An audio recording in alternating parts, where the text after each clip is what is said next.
நேற்று நீங்க தொடுத்த வழக்கு ஏற்றுக்கொள்ளப்பட்டிருக்கிறது. இந்த எல்லை மீறிய நகைச்சுவை என்ற வழக்கு தானே பிக் பாஸ்? ஆமா. அமுதவாணன் பாடிய ஒரு பாடல் வந்து எனக்கு கொஞ்சம் ஹர்ட் ஆன மாதிரி இருந்தது. அதுதான் வழக்கு.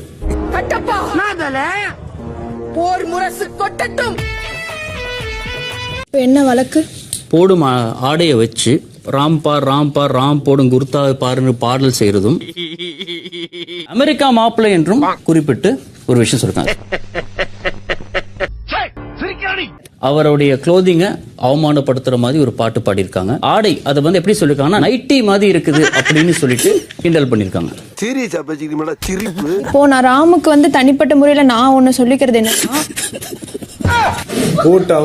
ஜனனி இன்னொரு டைம் யாராவது சிரிச்சீங்கன்னா அவங்க எந்திரிச்சு தயவு செஞ்சு வெளியே போயிடலாம். டிஃபென்ஸ் லாயர் இப்படி சிரிக்கும் பொழுது நீங்க பார்த்துட்டு சும்மா இருக்கிறது கொஞ்சம் கஷ்டமா இருக்கு. நான் அமுதவாணன் விசாரிக்கணும்னு நினைக்கிறேன். சரி, ஓகே. அம்மா மன்னிச்சுக்கப்பா, நான் எங்க போனாலும் இருந்து சிரிப்பு வந்துடும். உங்களுக்கு ராம தெரியும் இல்லையா? தெரியும் ஐயா. அசீம் போதும் பண்ணிருக்கீங்க ஐயா. கேள்வி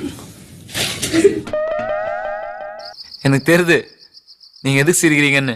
ராமா பாரு போட்டுக்க ட்ரெஸ் பாடுன்னு பாஷா சாங் பாடுனீங்களா? பாடலையா?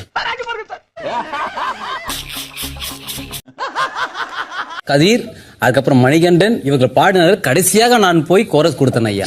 அவ்வளவுதாங்க மேட்ரு. இப்போ ஒரே நிமிஷம் இருங்க, தயவு மன்னிச்சிருங்க, சிரிக்காதீங்க யாரும். ஒரே நிமிஷம். இப்ப நீங்க அவரை கேள்வி கேட்டுட்டீங்களா? நான் கேட்ட கேள்வி நீங்க கவனிச்சிருக்கணும் மேடம்.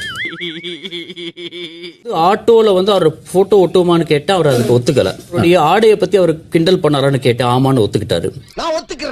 ராமா பாட்டு பாடினாலும் கேட்டேன்.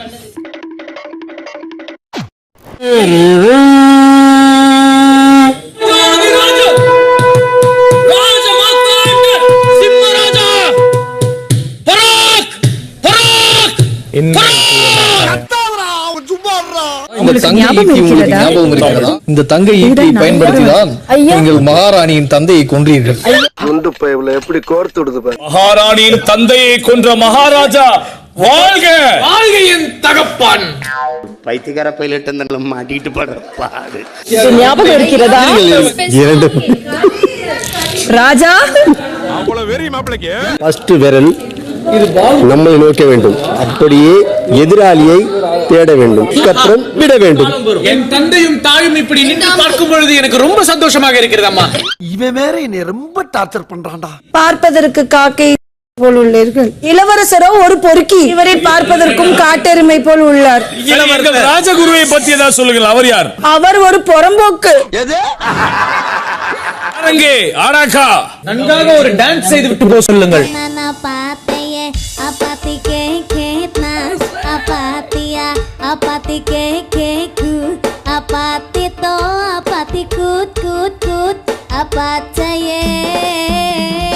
சாப்பாட்டுல வேணும் உப்பு போடலாம். உனக்கு சாப்பாடுலாம் வேஸ்டே பண்ண கூடாது. சோத்துல அப்படி பண்ணவே கூடாது. சீரியஸா நான் சொல்றேன், சோத்துல பண்ணவே கூடாது. சாப்பிடுற பொருள் கரெக்ட்பா. எனக்கு சிறுநீர் வேண்டும். என்ன சிறுநீர்? A few moments later. அவங்க குடிக்கிறதுக்கு தண்ணி வேணுங்கிறதுக்கு எனக்கு குடிக்க சிறுநீர் வேணும். அவர் வேற திரும்பி சிறுநீரா கேட்டுட்டு சரி கொண்டு வரேன்ட்டு போயிட்டாரு.